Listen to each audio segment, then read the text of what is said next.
Good Monday morning. It's Chris with City Girl Homestead. So back with another canning video. So I am part of a collab. You guys have seen a couple videos already with Constance over Cosmopolitan Cornbread. So if you're a channel and you'd like to join in, it's an open collaboration. You just hashtag March Canning Madness MCM, and it's at Cosmopolitan Cornbread. And all of you are eligible for prizes, so make sure you put, your comments below, like, share. If you like the channel, make sure subscribe to them. The main prize is a steam canner. I'm telling you guys, amazing. Really, really helps so much. And then if you're a content creator, there's also prizes for you as well. So I will post the links and everything. Give it a look. Go look at all the other videos. I'm sure you'll love them. So today I'm making my own home canned syrup. I did this a couple of years ago, but we're going to do it again, and let's see what everybody thinks. I will tell you, it turns out amazing. Now this is not going to be one of those thick, syrups, but I've been looking at all the other syrups. They're not really that thick either. So I am tripling my recipe. Yes, I'm tripling my recipe. So the first thing I'm going to do is add 6 cups of sugar. I know there's a lot of sugar in there, but guess what? All of your jams, jellies, syrups, everything, they are loaded with sugar. And then, excuse me, I'm going to add 6 cups of brown sugar.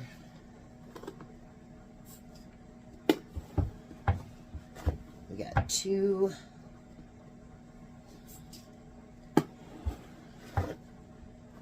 3,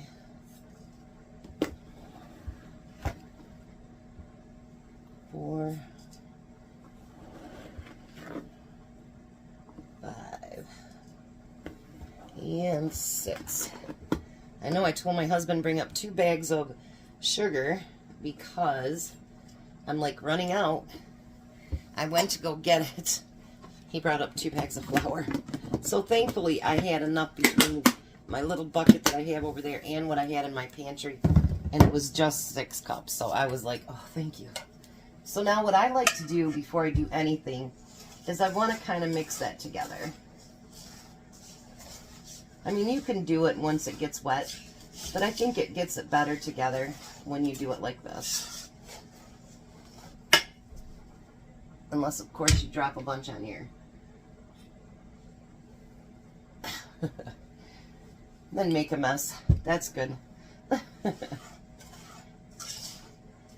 I'm good at making messes, but you know what? I think part of, canning and cooking and all that good stuff, I think the best part of it is, not cleaning up the mess, but just that you're doing your thing. You know what I mean, if that makes sense. Now you're going to add 6 cups of water. Can't have all just sugar. And see how it just melts right down? Like once you add that in there. Well, we can't have it just like that though, can we? Nope. So now we're going to put it on our stove. And we're going to get that to come to a boil. And basically what you're doing is you want it to get all of that sugar to be dissolved. You don't want, when you're getting your syrup on your pancakes or something, you don't want to bite into granules of sugar. That'd be kind of gross. Now, because this is going to be hot, and hot, I've got my jars in the oven at 200 degrees, and I'm going to turn on my steam canner here onto like medium, so that water gets hot as well. So we're going to just keep stirring this.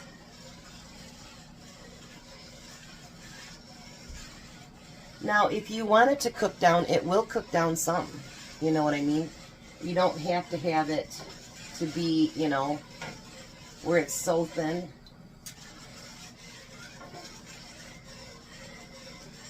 Let me show you the beautiful color it is right now. Isn't that beautiful? Now, once it gets to boiling and everything, Then I'm going to bring you back and I'm going to show you what I'm going to do, because we don't have to have it just be plain syrup. We can have it flavored as well. I'll be right back. Okay, so now it's starting to boil, and I love the taste of maple. So I'm going to add just some of this maple flavoring.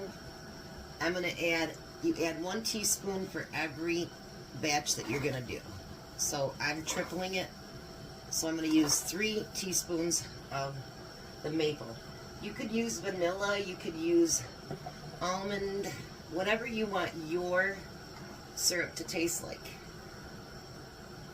And then I'm going to let that cook in there for a little bit, let that flavor get mixed in. And then we're going to can us up some syrup. Alrighty, so let's get to canning. I have my jars, like I said, in the oven. And I'm going to pull 2 out at a time.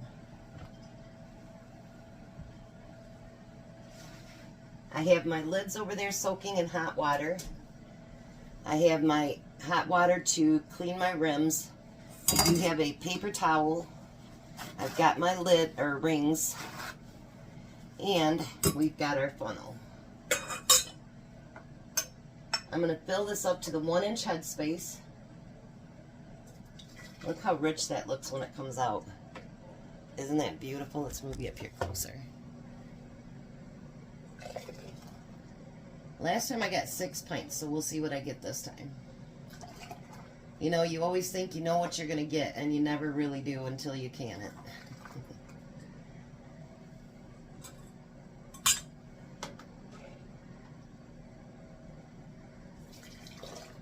I got 2 more dozen pint jars and 2 more quart jars from Little Dusty's. I got those all cleaned up. And now they're being filled with my family's food. So I still need to get some more half pints, but that'll happen. I'll get some here or there. Alright. So now we want to make sure that we wash those rims off really good, because you know there's a lot of sugar in there. Chances are you didn't get anything on them, but chances are you don't want to take that chance. And that gives you a chance to check for any cracks or anything like that, especially since these were someone else's. We don't know what they've been through.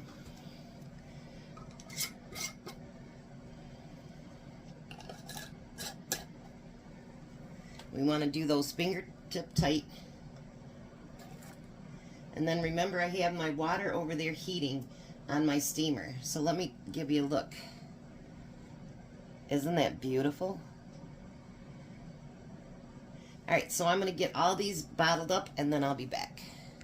So I did get 6 full pints, and then I got 3/4 of a pint. I'm not going to can that one. I'm actually going to lunch with Tom's cousin today, so I will give that to her. All she's got to do is just put it directly in the refrigerator and it'll be fine. So now, since this has been heating up all this time, I forgot to turn my oven off. What we want to do is make this come up to steam. And I know that I reiterate this every time I do it, but you never know when a newbie is going to hop on and they want to know what to do. So there's a little hole here. Once that hole starts spitting a steady stream of